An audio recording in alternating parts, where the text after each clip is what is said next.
Ronan, my son, he passed away when he was 5 months old. It was so tough. Grief is mentally and emotionally draining. A friend of mine offered me the treatment that he does.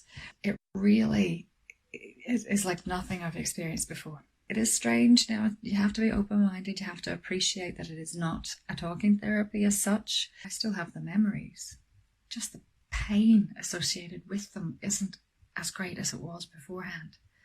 And the other wonderful thing was I got to really focus on the amazing memories, on the beautiful times that we had together, and really, really sink that in even deeper. So I feel as though I have gained a sense of connection with Ronan more than before, because the pain is just not as intense. It has gone to a degree and replaced all these memories of love, and the good times are so enhanced.